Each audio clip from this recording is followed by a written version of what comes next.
Okay, so look, let's get going. As it says here, how to create a surge of profit. I've got to do a few little tech things and work with me on this. I'm hoping it's all going to be okay. How to create a surge of profit in the next 30 days without raising prices. That's what we're here to do. Now, you're in the right place if you own any hospitality business and have been increasingly hit by the huge cost increases over the past few years and are struggling to make a profit. Or maybe you're making money but feel that the business is taking over your life and the last couple of years have exhausted you. Maybe you've survived well, are making money and considering expanding, but you just want to make sure you don't make the wrong step. Doesn't matter where you are in the journey or how many cases you have, we have got something for you. Okay, here's what you're going to learn by hanging around. I'm not going to dwell on this, but the whole problem, why we have this perfect storm of problems and why it's so bad for the hospitality industry specifically, and why more price increases simply won't keep working, the 3 traps that you mustn't fall into, and the solutions. Why it's, even though everything has changed, a bunch of it is still the same. 3 ways to overcome rising costs without resorting to price increases. 2 secrets to supercharge gross profit whilst increasing quality. Kid you not. 4 ways to reduce staff costs whilst making them and your customers happier. Why Gordon Ramsay took my advice and changed the product to sell better on national TV. And how that works for you, how you might be losing 30% or more on certain items, and the follow the money principle, which is guaranteed to make you an extra 3% profit. Okay, now make sure you hang around to the end, because I'm going to show you a little model during this that you can then slot your information into that. And I'll give you access to that so that you can see how you can apply what we're doing to your business. Okay, so briefly, you may be thinking, why am I qualified to give you business advice? Well, just over 30 years ago, I arrived back in Belfast after finishing a degree in business studies. Would you like to see what naive looks like? Well, there it is right there. But actually, Belfast and Northern Ireland in general was a bit of a horror then. We were still shooting and bombing each other. This picture is 1992, which is the year that I came back. And I had my very first coffee shop under that green tarpaulin a few years later. And this is also the same year. This is in the town that I went to school in, and I later opened a garden centre and a cafe nearby. So it was a brutal place to work, and the economy was a mess. But my friend and I set out to open up a sandwich bar. And to cut a very long story short, we actually did very well. We grew very fast, and by the age of 28, we had the biggest sandwich business in Ireland. We also had a factory making 2.5 million sandwiches a year, and we had 6 shops, all making hundreds more every day. But we grew far too fast. We made a lot of the classic rookie mistakes.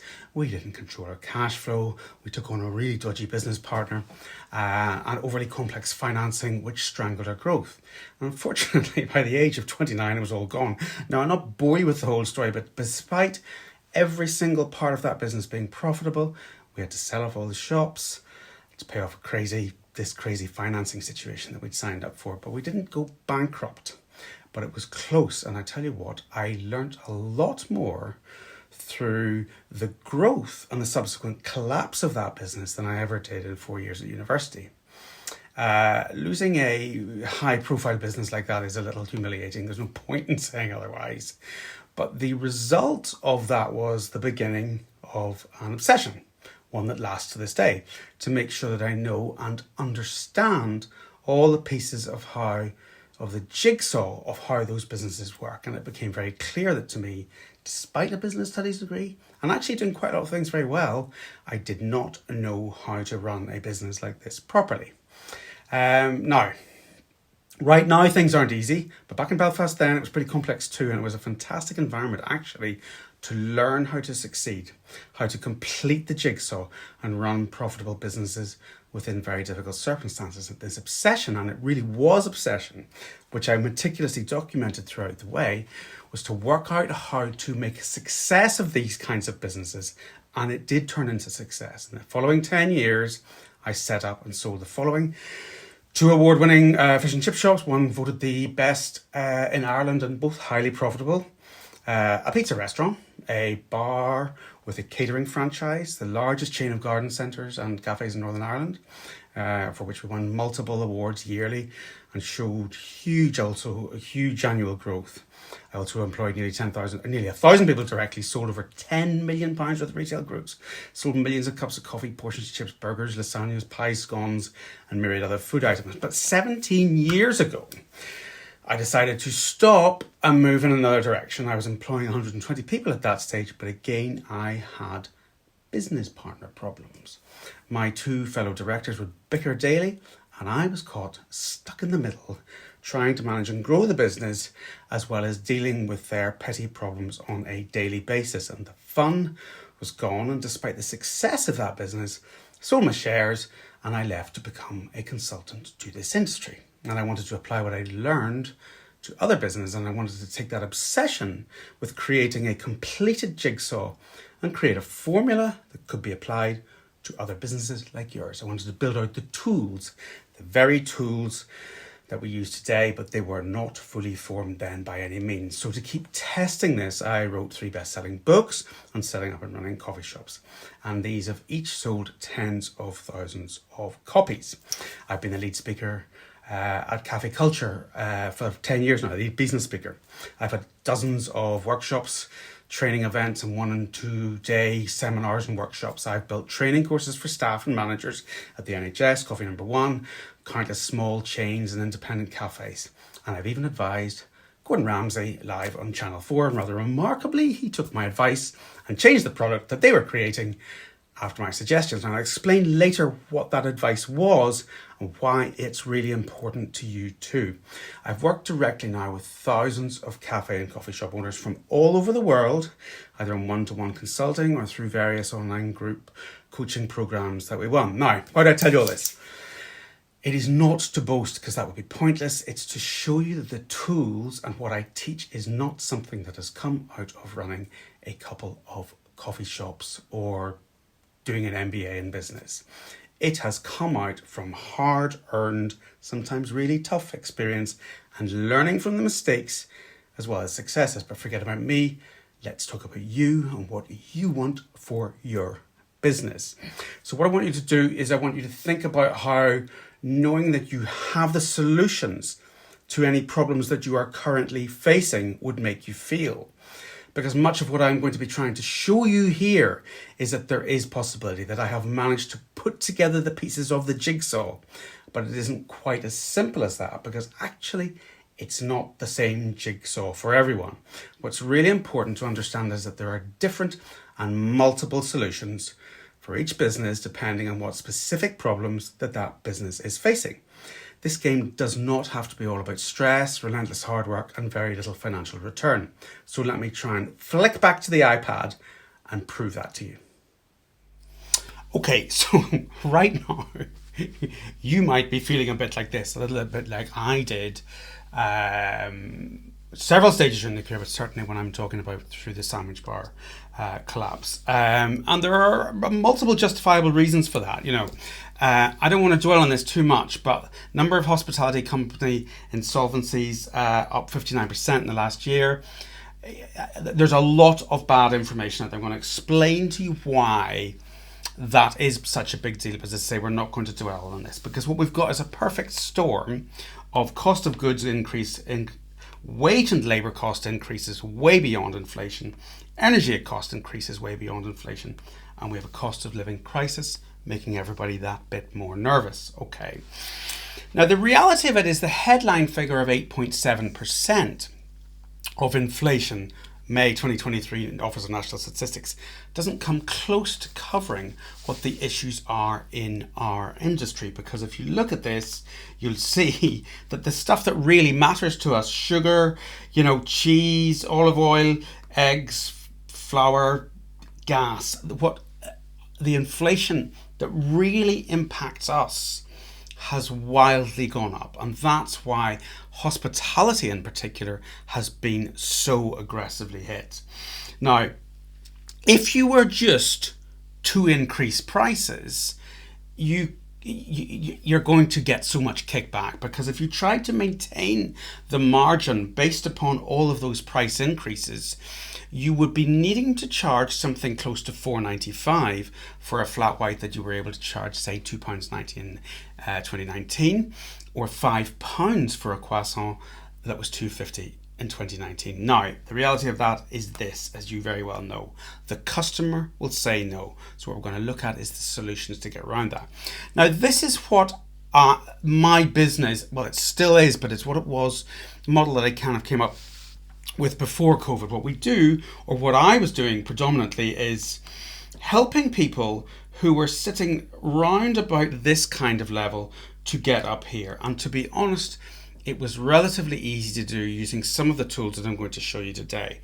Now, unfortunately, what's happened is, with all of these problems, this has happened down the other side.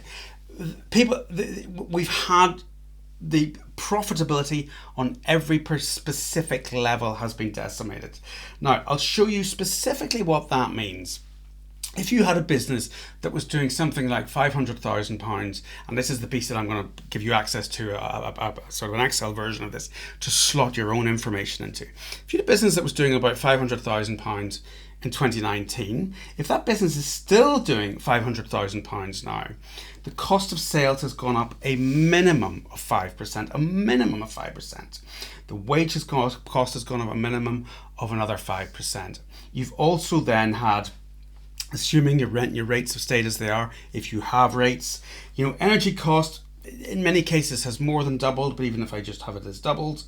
And then general overheads, because everything's gone up, have gone up a minimum of another 3%. So a business that might have been doing 50 grand of net profit, 10% to the bottom line, is now highly likely to have lost about 15% as a minimum. And I know people who've lost a lot more than that.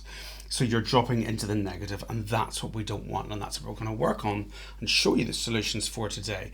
But that's the reality of the impact of all of those cost increases. Now, really important thing, and this is part of the new title of a new book I'm writing, this is a game of 1%. So there are very few miracle moments that we can come out with. What we've got to try and do is build back that 15% that's gone missing. But what I want you to try and look at is consider what 1% means to you. I.e., if you're turning over £500,000, it's £5,000. If you're turning over 250,000, it's £2,500. So that's what we're going to be building back up through the processes that I tell you. Now, it's critical to know where you are right now and then what line you're on, because what's happened in the past here is all ancient history. There's an element that it just doesn't matter now. We're here right now, and what we need to do is get you on this line, the green line, the ideal line. And when I say ideal, I mean ideal in terms of profitability, in terms of lifestyle and hours worked. Off the red line that so many people are on. Because if you're on the red line, if you're letting the business slip, it becomes very, very difficult to start to get back up there. If you are sitting at about already negative in the 20, at whatever level, if you're already red, the time to make the decision is now, because any slipping just starts to create an awful lot more pain in the future. And as you know, I have been there.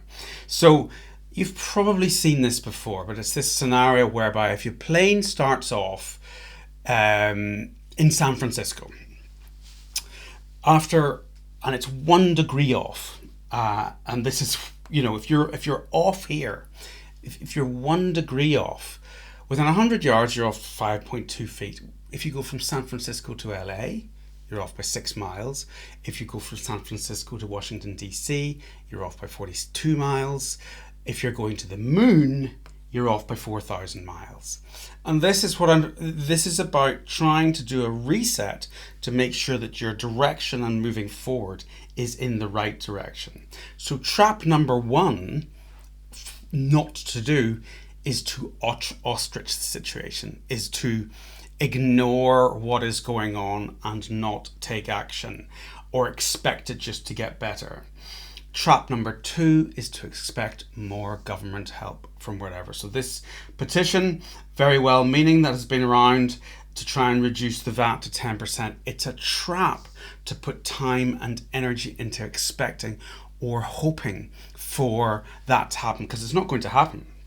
Now, has everything really changed? Well, here's a wee secret. It hasn't wildly, because there are still lots and lots and lots of things that you can control. Life is harder. I'm a big fan of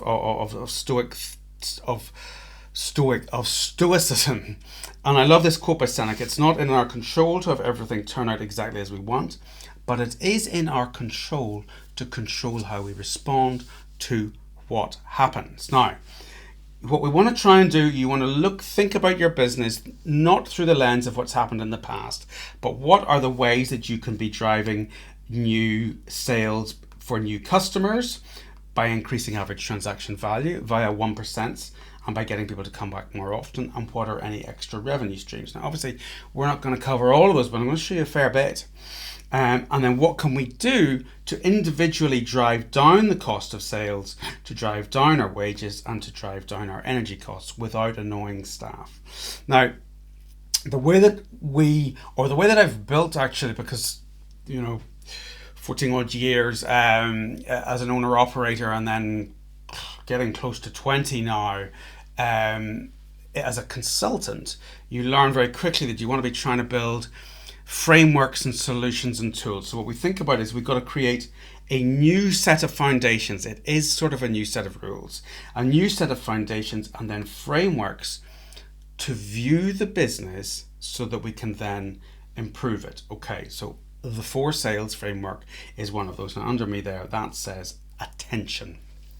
Okay, now the 4 sales framework is a concept that basically you have got 4 sales to do to the customer to ensure that they keep coming back. So the first sale that you're doing is grabbing their attention. So what we have here is the front door, their attention to get through the front door.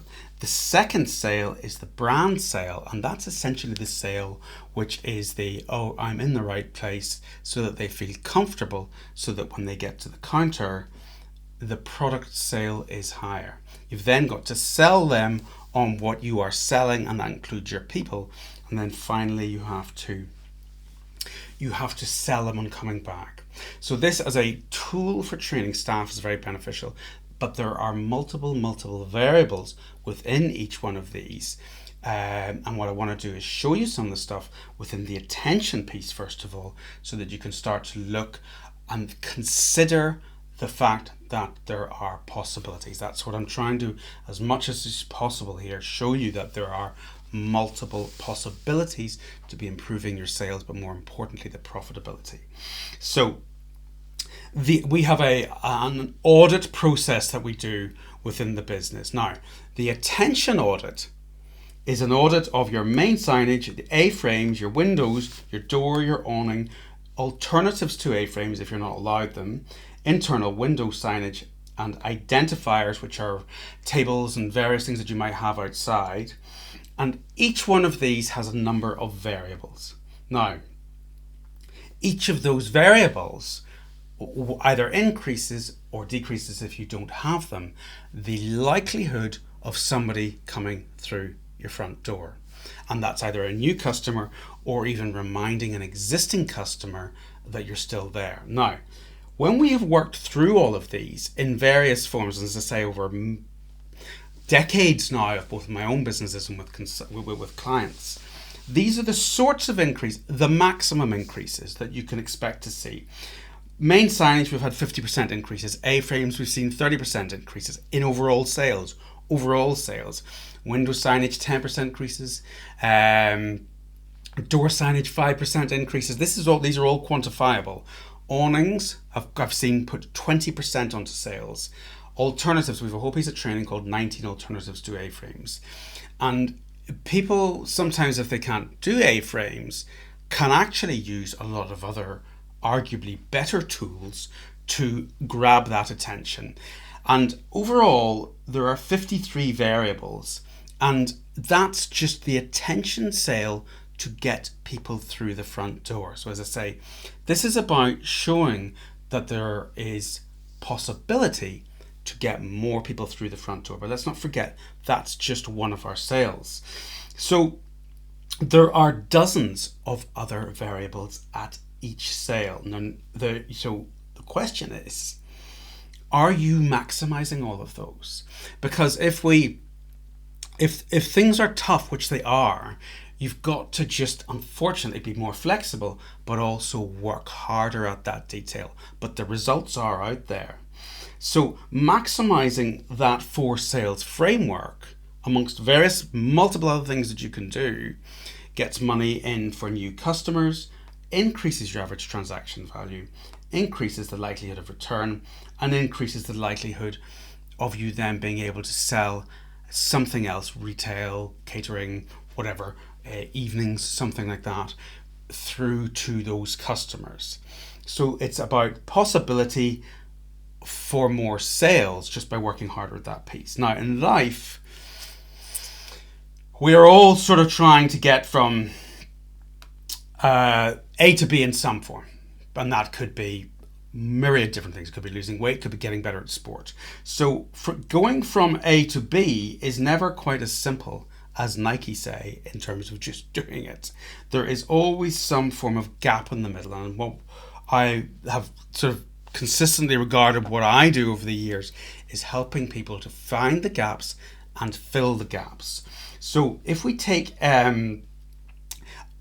you have an A where you are now and a B in the business. To do that, you need a map in terms of the direction, and you need to be able to use the tools such as the compass to get there. You need other tools to get there. So consider it about, we can't get from A to B, we can't make our improvements unless we've got some tools that are proven. Now we work with 5 top level tools: the menu, your merchandising and signage, the people, which is recruitment, induction and retention, the promotional processes, and the overall process that you wrap the business in. And each of those, think of them as tools to improve your ability to go from A to B, tools or levers to pull depending upon the issue or problems that you might have. So one of the other key things is there's an obstacle on the way from your A to your B. What often happens is people blame the symptom and not the actual obstacle. So what happens, we need to try and do is there's an element of what I call brutally honest thinking. And I hear a lot of people blaming symptom. I'll give you some examples of that. Low sales are not the actual problem. They are a symptom of generally lots and lots of other different problems. High cost of sales isn't the problem. That's the symptom. It could be the symptom of poor menu management or 31 leaks of profit that I'm going to show you later on. Can't get good staff is a symptom of poor recruitment, or high staff turnover can be a symptom of poor culture. High wage costs can be a symptom of poor training or process. So understanding that you don't want to blame the symptom and finding the real problem, the root cause is a really key thing to do in terms of considering any improvement in the business. So this happened in the group this week. We had somebody in the group who was very almost identical figures to what I had in that little spreadsheet. They were at -5%, and we've been working, just joined the group, to get them up to 10% net profit. So the gap is 15%. That's the gap that needs to be filled. And that represents a lot of, for every £1,000, that's for every 1% at £100,000, that's £1,000. And then if you were talking about, as we were talking about here, at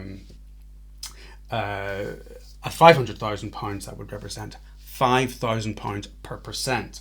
So what we're working on, I'll show you a couple of examples of this as we move forward, is how do we fill this gap? We're looking at tools to fill gaps. Okay, tools number 1, the menu. Now, there are 99 sub-level tools within the menu. That sounds very overwhelming. I'm going to show you some of how that works. But the key point is it's all solutions. And the menu is ultimately what I call the engine of the business.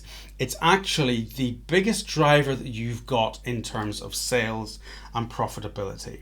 So those 99 tools, we need to manage them properly. What we want to try and do is look at these 99 and then we break them down into 8 sub-level tools.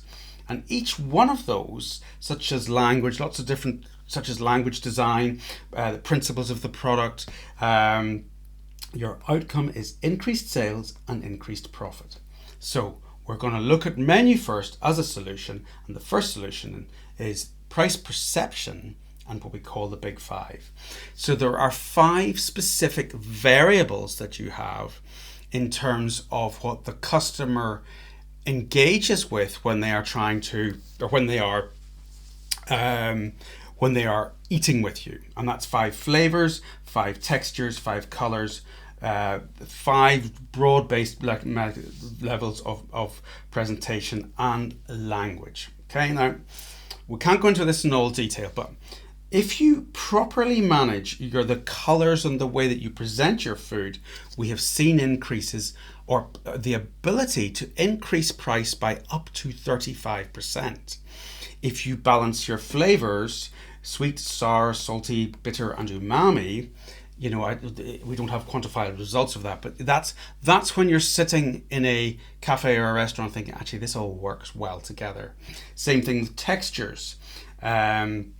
In terms of a little bit of crunch and chewiness and creaminess, all of these working together increase the price, the perception that people are prepared to pay. Then we've got language. Now, language is a huge one. It's one of the 8 that we talk about. And within language, we have 5 descriptors that we talk about: nostalgia, branded, sensory, method, and origin. Within sensory, we've got 81 descriptive words, and within method, we've got 50 descriptive words. Now, all of those properly used can really help, alongside design, can really help to drive up not just your sales, but the price that people are prepared to pay. So we've got training showing almost identical porridge, but just described in different ways, and it can be twice the price of what a badly described one is. And finally, the presentation. There's some rules alongside that as well in terms of what you can put in the plate, and we've seen the ability to charge 20% more just by presenting it better. Now, this is from a client in the group. There are no excuses if you're thinking, I cannot do all of these things. This is what Rebecca put up yesterday. This place has no working oven or real kitchen, so I'm working with slow cookers, a camping fridge, and an air fryer. And just look at how beautiful that is. So with tiny tweaks, this particular client using some of these things, and I'm saying almost none of that, we've managed to take 5% off the loss onto the profitability, and then you're starting to make progress forward. So that was just some price adjustments based on just within a week or so, based upon some tiny parts of that. Now, and then you move forward. Second menu solution for profitability is day part maximization, or what I talk about as playing the game to win. Key thing here is a lot of my early consultancy, I've actually had a restaurant, but a lot of my early consulting was with a restaurant. If you consider the way that a restaurant works, they want to sell you as much as they possibly can. Cocktail, bread or olives, starter, main, side, wine, dessert, dessert wine, coffee, and then a liqueur. If you can get all of those, and these, I've just kind of made the figures up, if you can get all of those, you have a very different level of revenue coming through, let's say £80, than if you miss a few along the way.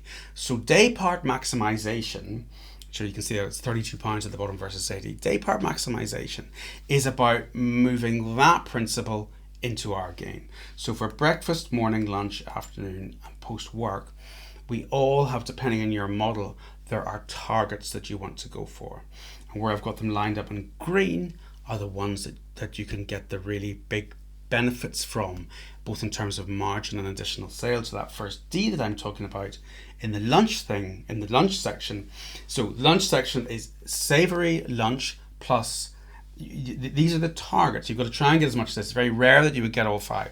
Savory lunch plus a side, plus a tea or a coffee, plus something sweet, and then plus a purchased drink rather than a can of Coke or something. Or sorry, rather than a tap water. So just a can of Coke won't work anymore. A can of Coke is what we know as a KVI. Now, I'm talking about any form of unique in-house made drinks. And this is a strategy that we've been working on a lot with clients. And that can mean multiple types of lemonade, juices, shots, herbal tonics, shrubs, kombucha, mocktails. So you have got a huge amount of opportunities to create something that is genuinely unique and different and will sell much better to fill that category. This is the sort of thing I'm talking about. Iced tea presented well like that. This is also actually from Rebecca. Now note the presentation and the use of colour again here. So making your own drinks and selling your own drinks that you've made yourself can make a massive difference. I'll show you why in a second.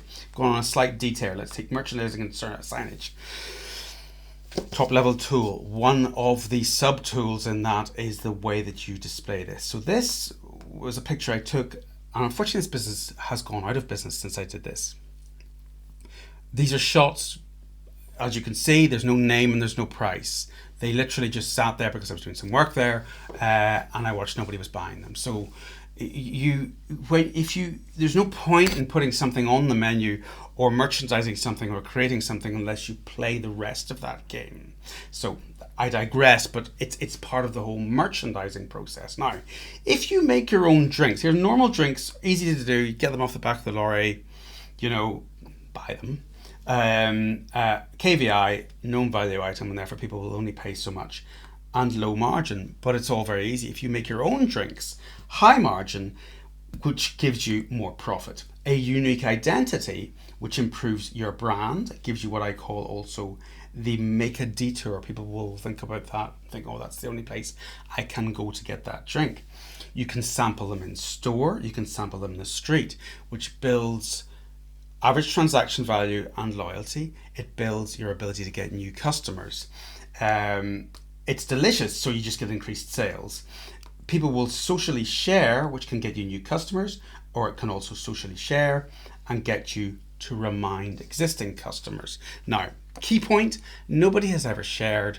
Here I am with my can of Coke. So there are so many benefits to maximizing each individual part of the day, and drinks are about as good as it gets. We've done this many times over the years. It has never failed. In one situation, we went from 10% of lunches having a bought drink to 75% during this. We've had sales tripling, we've had them doubling, we've had a 54% increase, a 78% increase. And what I love most about this little strategy is it's increased sales and profitability. But remember, it's just one tool within the whole menu scenario. Now, the Ramsay scenario was when I was in TV with him, he was developing a morning offer bun, as it were, as I would call it. And what he was doing was he was creating something that was too sweet. Now, if what you want in the morning is you don't want single cups of coffee. That's fundamentally it's the issue with coffee, of course, is high gross profit margin in percent, low gross profit margin in pound notes. So you need to be having something to go with it. And what he had created was too sweet to go to work within that coffee shop scenario. This was it's on TV, this the Gordon behind bars scenario. So whenever we adjusted and amended that and desweetened it and tweaked it, then you've got something that can sell much better. So each part of the day, you've got a lot of sales that I can guarantee that you're not fully maximizing. Now, let's move on to process. Follow the money. When you've got, you will have a theoretical margin. If you're struggling for gross profit, you will have a theoretical gross profit, and you then have an actual gross profit. a lot of what we're talking about here clearly does involve work. You have to then be working that out. Now, this 31 point, and I'm not giving you obviously this whole chart because this is real gold dust. This 31 point flow chart, these are 31 ways to leak gross profit from the theoretical to the actual. And the results off the back of this is really an enormous amount of what my consulting was in the early days. One client went from 0.5% to 8% net profit purely by using an earlier version of that. When I worked with the NHS, went from 1.8 million loss to £700,000 worth of profit, predominantly just using that. This is the quote from James from Shot Coffee number 1. When we introduced that, made me an extra £300,000 of net profit in the last 6 months. It's never less than 3% gross profit. And remember that gross profit improvements drop straight to the bottom line. So following the money and actively chasing what your actual versus your theoretical can bring you back a minimum of 3%. Now, we need more staff, another profit solution for controlling wages. Again, in the process section. So when you will have heard inevitably the "we need more staff" line, and what you need to try and do then, there's a whole process behind this which I can't obviously go through in all full detail now, but there are multiple solutions other than we need more staff. Better equipment, better training, better layout, and better process. Now, the results of this over the years have been immense. Very recently, one client in Kansas went from £1,880 on their best day to $3,000 with one less member of staff by using this process. Another client in the States went from a maximum of 600 coffees per day to 660 by just changing a couple little bits of layout, but they were also then able to reintroduce food. That meant their biggest days went from 2.7 to 4.158. Twice, including one of them in my business, we've managed to take 2 full-time members of staff into 1 by spending money on a really good dishwasher. And I've got so many examples of this, but if you put all of those together, you can see huge benefits. And often the amount of money that was spent here was $500.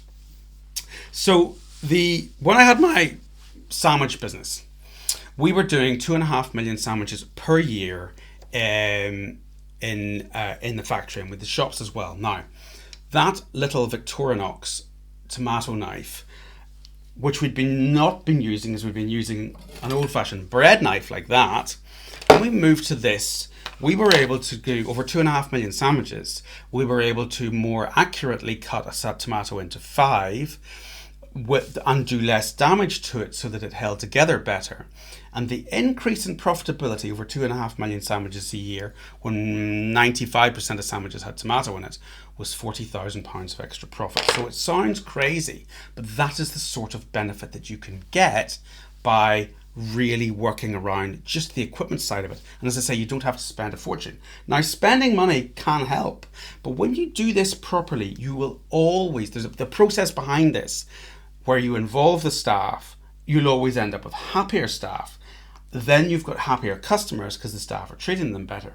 You'll get more sales because you get people through faster, and the staff will be remembering the names and giving them better service, which means a happier you and more profit. So you can quite drastically reduce wage costs and keep everybody happy if you do this properly. Now, when I started my consulting, we used to call ourselves the counter specialists, because this was kind of the first gig that we did. To begin with, we were working on a business that was doing £250,000 a year, and it was just complete chaos. And the owner said to us, do not make it any busier. She did not want it made any busier. Now, this is quite a long time ago now, we spent £38,000 on layout, equipment, process and training. But within 3 years, we'd gone to £600,000. Everything was calm, and there were investment funds to go and move on to another location. I ended up buying into that business. But that's the sort of result that you can get by working on workflow, by working on process, by not just dropping more staff in on top. Okay, so to recap, if we look at all of these different tools, the 4 sales framework, just taking the attention piece alone, has 53%, has 53 variables, which could give you an increase in sales of up to 50%. Everybody's different. It's really important. Price perception in the big 5, increased sales, increased margin, and we've seen an up to 35% sales increase. Day part maximization, increased sales and profit. Drinks alone, I took one tiny little piece there, and as I say, we have never seen that fail, and there are so many additional benefits. So those alone, and these are, say, just a tiny amount of the tools. Merchandising shop mistake, are you doing something similar and potentially losing 30%? The follow the money, there's a 3% that if you're not doing that, that's sitting there waiting to happen. The we need more staff, well, as I say, you could be doubling your sales with the same staff. You might not, you might, but even 10%, 20% of efficiencies can make a vast difference. So when we come back to this, you see how by building up all of those percents, we can make a really big difference. We can drop this right back down again, our costs, our wages, and we can be pouring more money in the top at the same time. So without even touching the rest of the overhead, it's actually much easier to get back to this sort of level, or the sort of work that I was doing originally, of getting people to sort of 15 to 20% net profit. It's just that it's more work, but the tools are there. That's the key thing I want to try and get through here, is this is a tiny fraction of the amount of tools that we've got. Now, what is your A and what is your B? That's the key question. Where are you now? What line are you on? And what does B look like? So what is the gap? Oops. Ooh, I can't remember that.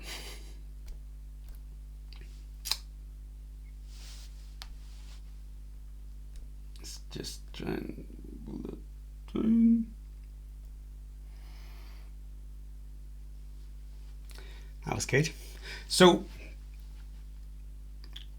what is your gap? But I'm going to ask this in a second too. What does the 1% mean to you? What is your real obstacle? And what does B look like? I told you there'd be some tech issues here. So the really big question is, a 1% increase in profit equals what for you?